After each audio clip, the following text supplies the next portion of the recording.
Au cœur de la nature sauvage du Minnesota, où l'emprise de l'hiver est implacable et la survie n'est jamais garantie, un petit lynx roux gisait tremblant dans la neige, seul, fragile et à peine accroché à la vie. L'agent de la faune Sarah Jenkins savait que les chances étaient contre le petit orphelin, mais elle refusa d'abandonner. Sauvée des bois gelés, la petite Linda fut soignée au centre de réhabilitation de la faune Northwoods. Mais à mesure qu'elle grandissait et se renforçait, quelque chose devint clair. Ce lynx roux ne pouvait pas être remis en liberté. Elle s'était imprégnée des humains et la relâcher signifiait une mort certaine. C'est alors que le destin intervint de la manière la plus inattendue, car au cœur du zoo du Minnesota, Linda allait trouver quelque chose de bien plus grand que la simple sécurité. Elle allait trouver un compagnon, un ami comme elle n'en avait jamais connu. Et quand un petit chat domestique intrépide nommé Duya entra dans son monde, tout changea. C'est l'histoire remarquable d'un lien indestructible, un lien qui défiait les attentes des espèces et même les lois de la nature. Car parfois, les amitiés les plus belles sont celles que personne ne voit venir. Les vents hivernaux violents hurlaient à travers les branches nues des bois du Minnesota, emportant avec eux les derniers vestiges d'une tempête de février particulièrement brutale. L'agent de la faune Sarah Jenkins resserra sa veste épaisse fournie par le département autour de ses épaules, alors qu'elle avançait péniblement dans la neige jusqu'aux genoux, répondant à un autre appel concernant un animal en détresse aux abords de Duluth. La semaine passée avait été particulièrement difficile, avec des températures records forçant de nombreux animaux à s'aventurer plus près des settlements humains en quête de nourriture et d'abri. « Roberts, vous me recevez » parla Sarah dans sa radio, son souffle visible dans l'air glacial. « Je suis à environ un demi-mille dans le secteur 7, suivant ces traces que nous avons repérées depuis la route. » Reçu, Jenkins, la voix de son partenaire crépita dans le haut-parleur. Des signes de la mer? Le cœur de Sarah se serra alors qu'elle inspectait la zone autour d'elle. Les traces qu'elle suivait racontaient une histoire qu'elle avait vue trop souvent. Le voyage désespéré d'une mère lynx, roux affaiblie par la faim et le froid, essayant de protéger son petit. Mais le motif irrégulier des empreintes et les gouttes occasionnelles de sang dans la neige suggéraient que cette histoire pourrait ne pas avoir de fin heureuse. « Négatif pour la mère » répondit-elle, ses yeux entraînés scrutant les arbres environnants. « Mais ces traces sont fraîches, peut être d'hier soir. Je vais continuer à les suivre. » La piste la mena à un creux sous un vieux chêne, partiellement abrité par ses racines massives. En s'approchant, un son faible attira son attention. Un miaulement aigu et faible qui aurait facilement pu être manqué dans le vent sifflant. Le cœur de Sarah commença à s'emballer alors qu'elle s'agenouillait soigneusement pour investiguer. Là, blotti dans la partie la plus profonde du creux, se trouvait un petit lynx roux.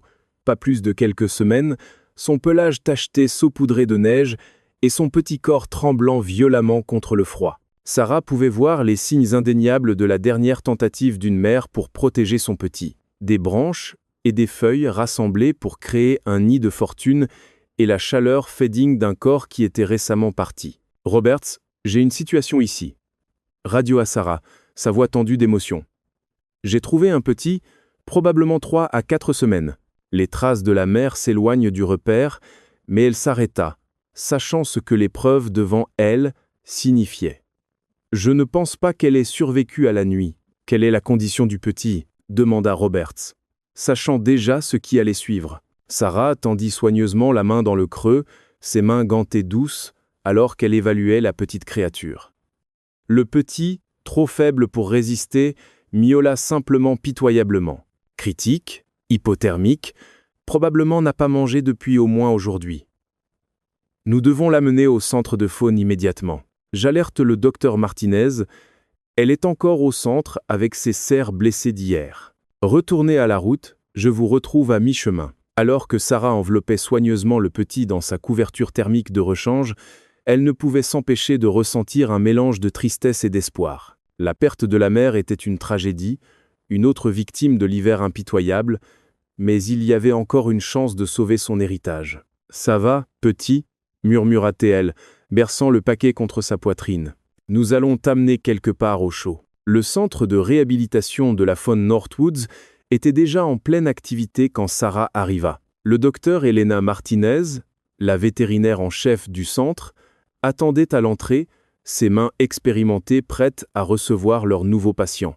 La petite salle d'examen devint rapidement un centre d'énergie concentré, alors que l'équipe travaillait à sauver la vie du jeune lynx roux. Femelle, environ 3 à 4 semaines, dicta le docteur Martinez en travaillant, ses mouvements rapides, mais doux.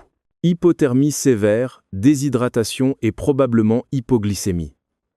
Commencez les protocoles de réchauffement immédiatement et préparez une formule adaptée aux petits carnivores. Au cours des heures suivantes, l'équipe dédiée lutta pour stabiliser la petite créature.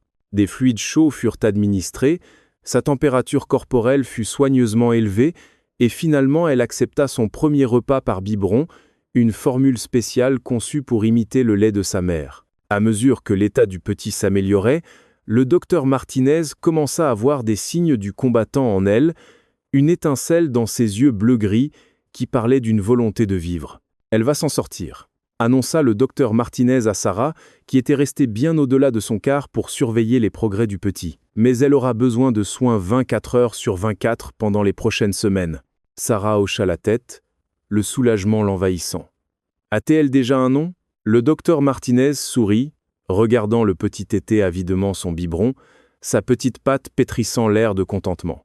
« Linda, dit-elle doucement, cela signifie « belle » en espagnol, et cette petite est définitivement une beauté. Les semaines qui suivirent furent remplies de défis et de triomphes.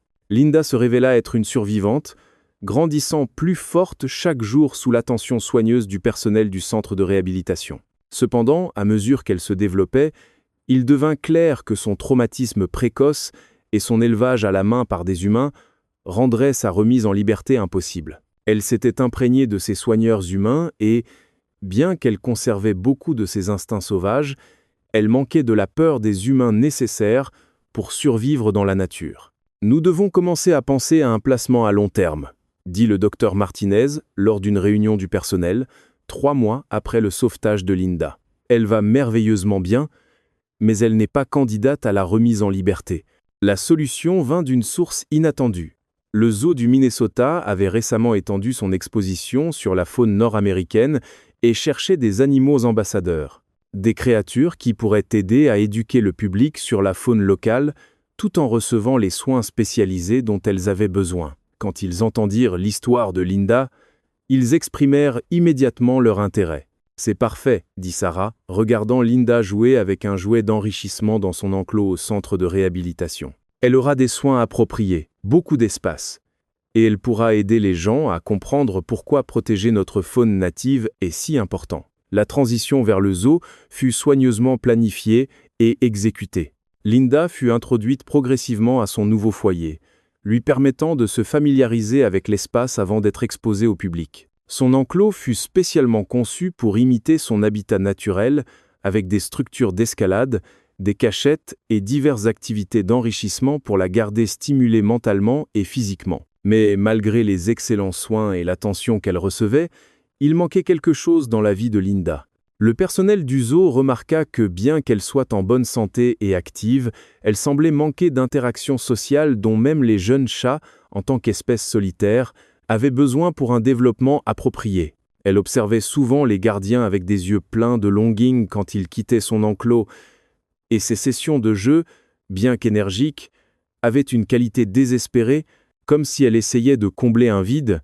Ce fut Jessica Shinn, l'une des gardiennes juniors du zoo, qui proposa pour la première fois l'idée qui allait changer la vie de Linda pour toujours. Le zoo discutait de la possibilité de lancer un programme éducatif sur les relations évolutionnaires entre les chats sauvages et domestiques.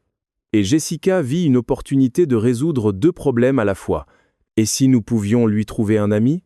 suggéra-t-elle lors d'une réunion du personnel. Pas un autre lynx roux, mais être un chat domestique. Cela pourrait être parfait pour le programme éducatif et cela pourrait donner à Linda la compagnie dont elle a besoin. L'idée fut accueillie avec un scepticisme initial. Bien qu'il y ait eu des cas documentés d'amitié entre différentes espèces de chats, introduire un chat domestique à un lynx roux nécessitait une considération soigneuse. La différence de taille seule posait des risques potentiels et il n'y avait aucune garantie que les animaux se lieraient. Mais Jessica fut persistante Et après beaucoup de discussions et de planification, le zoo décida d'essayer. Ils contactèrent les refuges pour animaux locaux, cherchant un chat avec le bon tempérament, confiant mais pas agressif, joueur mais pas accablant, et surtout à l'aise avec des animaux plus grands. Ils trouvèrent leur candidate au refuge pour animaux de Duluth, un jeune chat calico nommé Duya. Elle avait été amenée au refuge comme chaton, faisant partie d'une portée trouvée dans un entrepôt abandonné. Dès le début, elle avait montré un niveau inhabituel d'adaptabilité et de confiance. Le personnel du refuge nota qu'elle était particulièrement bonne avec les autres animaux, y compris les chiens de thérapie résidents qui visitaient le refuge. « Elle est spéciale », dit le directeur du refuge à Jessica quand elle vint évaluer Duya. La plupart des chats se cacheraient quand les chiens viennent pour les visites, mais pas Duya. Elle est curieuse de tout et de tout le monde. Elle a cette façon de mettre les autres animaux à l'aise. Le processus d'introduction fut planifié avec un soin méticuleux. La première étape fut de laisser Linda et Duya prendre conscience de la présence l'une de l'autre sans contact direct. Duya reçut un enclos séparé adjacent à celui de Linda, où elle pouvait se voir et se sentir à travers une barrière protectrice. Le personnel observa anxieusement pendant ces premiers jours, mais leurs préoccupations commencèrent à s'estomper alors qu'ils observaient les interactions entre les deux chats. Linda montra un intérêt immédiat pour sa plus petite voisine, passant des heures à regarder Duya avec des yeux curieux. De son côté, Duya semblait complètement indifférente à la présence du plus grand prédateur, vacant à ses occupations avec une confiance caractéristique tout en s'approchant occasionnellement de la barrière pour investiguer Linda. Après 2 semaines d'interaction visuelle réussie, la phase suivante commença. Sous une supervision soigneuse, Duya fut autorisée dans une portion protégée de l'enclos de Linda. La barrière entre elles était maintenant un treillis renforcé qui permettait une interaction plus proche tout en maintenant la sécurité. Ce qui se passa ensuite étonna même les membres du personnel les plus expérimentés. Au lieu de montrer de l'agression ou de la peur, Linda s'approcha du treillis avec une curiosité douce. Duya, affichant sa hardiesse habituelle, marcha droit jusqu'à la barrière et s'assit, commençant à se toiletter comme si elle était complètement chez elle. Linda imita le comportement, s'installant de son côté du treillis et commençant sa propre routine de toilettage. C'est comme si elles avaient une conversation, observa Jessica, regardant les 2 chats imiter les comportements l'un de l'autre. Je n'ai jamais vu quelque chose de tel. Le moment décisif arriva pendant leur 3e semaine d'interaction séparée par treillis. Linda jouait avec l'un de ses jouets préférés, une grande balle en caoutchouc, quand elle roula près de la barrière de treillis. Sans hésitation, Duya la frappa à travers le treillis, la renvoyant rouler vers Linda. À la surprise de tous, Linda la frappa doucement en retour, et bientôt les deux étaient engagés dans un jeu improvisé de passes. Ce jeu marqua un tournant dans leur relation, et après plusieurs jours supplémentaires d'interaction positive, la décision fut prise de les laisser se rencontrer sans barrière. La première introduction directe fut planifiée pour le début de matinée, quand les 2 chats seraient calmes après leur petit déjeuner. Le personnel observa avec le souffle suspendu alors que Duya fut autorisée dans l'enclos de Linda. La différence de taille entre elles était frappante. Linda, maintenant complètement adulte, était plus de 3 fois la taille de Duya. Mais toute préoccupation concernant la compatibilité fondit rapidement alors que les 2 chats s'approchèrent l'un de l'autre. Leur première interaction physique fut presque cérémoniale dans sa douceur. Linda baissa sa tête au niveau de Duya, et Duya tendit la patte pour toucher les nez, un salut félin traditionnel. Puis, dans un moment qui deviendrait plus tard célèbre grâce à la photo chanceuse d'un photographe, Duya tendit la patte et posa une petite patte sur le nez de Linda, comme pour dire « Oui, nous allons être amis ». À partir de ce jour, Linda et Duya furent inséparables. Le personnel du zoo s'émerveilla de la façon dont leur relation évolua et s'approfondit. Malgré leurs différences de taille, elles jouaient ensemble avec une douceur remarquable. Linda semblait comprendre instinctivement sa propre force, modérant toujours ses mouvements quand elle luttait avec son amie plus petite. Duya, de son côté, ne montrait aucune peur de son compagnon plus grand, initiant souvent les sessions de jeu et utilisant même Linda comme poste d'escalade. Leur amitié devint bientôt l'une des principales attractions du zoo. Les visiteurs se rassemblaient autour de leur enclos, appareil photo prêt, espérant capter des aperçus de leurs interactions. Les enfants étaient particulièrement enchantés par la vue de la petite Duya blottie contre le côté de Linda pour les siestes de l'après-midi, ou des deux jouant à la poursuite autour de leur enclos. La valeur éducative de leur amitié s'avéra encore plus grande qu'espéré initialement.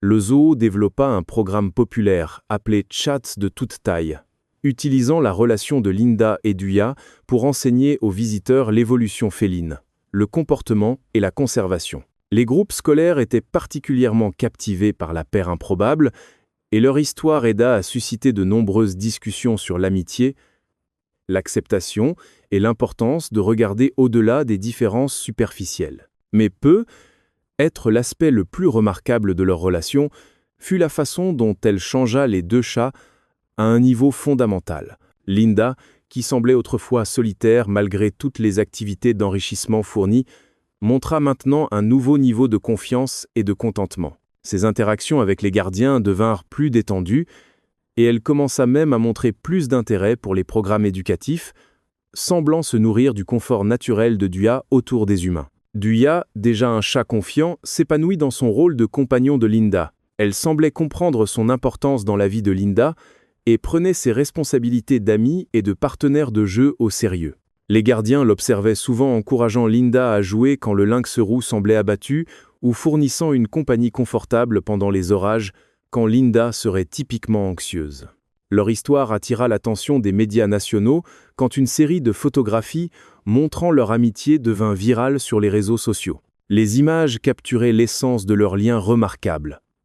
Un petit chat calico, jouant sans peur avec un lynx roux adulte, les deux partageant des repas, se toilettant mutuellement et dormant blottis ensemble, malgré leurs différences de taille dramatiques. Le docteur Martinez, qui avait sauvé la vie de Linda tous ces mois auparavant, vint les visiter au zoo. Quand nous l'avons trouvée, je n'aurais jamais imaginé qu'elle finirait par avoir un tel impact, dit-elle, regardant Linda et Duya partager un endroit ensoleillé dans leur enclos. Elle ne survit plus seulement, elle s'épanouit.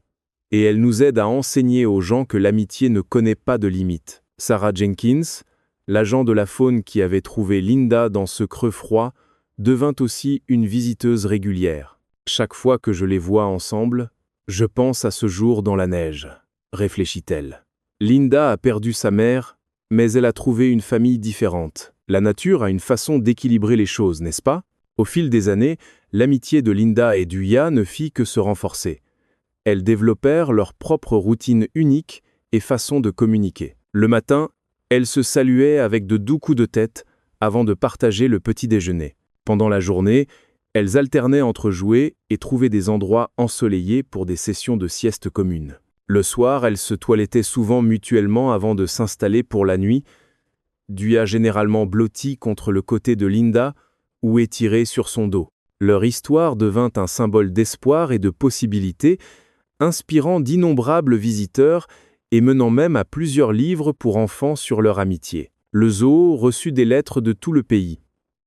Beaucoup d'enfants qui avaient été touchés par leur histoire. Certains écrivaient sur comment Linda et Duya les avaient aidés à comprendre que la vraie amitié transcende les différences, tandis que d'autres partageaient comment la paire improbable les avait inspirés à être plus acceptants envers les autres qui semblaient différents d'eux. Un moment particulièrement touchant arriva quand un groupe d'enfants de la salle d'oncologie d'un hôpital local visita le zoo. Beaucoup de ces enfants luttaient avec des sentiments d'isolement et de différence en raison de leur maladie. Regarder Linda et Duya ensemble, voir comment elles avaient trouvé force et joie dans leur amitié improbable, fournit un message puissant d'espoir et d'acceptation. « Regardez-les », dit un jeune patient, regardant Duya frapper joyeusement la queue de Linda, tandis que le plus grand chat faisait semblant de ne pas remarquer. Elle ne se soucie pas qu'elle soit différente, elle se soucie juste qu'elle soit amie. Le succès de la relation de Linda et Duya mena à davantage de recherches sur les amitiés interespèces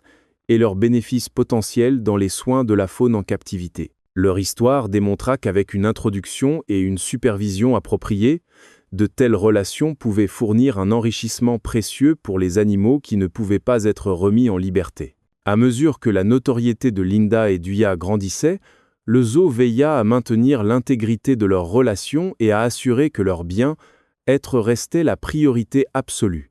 Leur enclos fut amélioré pour fournir encore plus d'opportunités d'enrichissement, et leur routine quotidienne fut soigneusement protégée malgré leur popularité. Aujourd'hui, les visiteurs du zoo du Minnesota peuvent encore trouver Linda et Duya dans leur enclos partagé, leur amitié improbable aussi forte que jamais.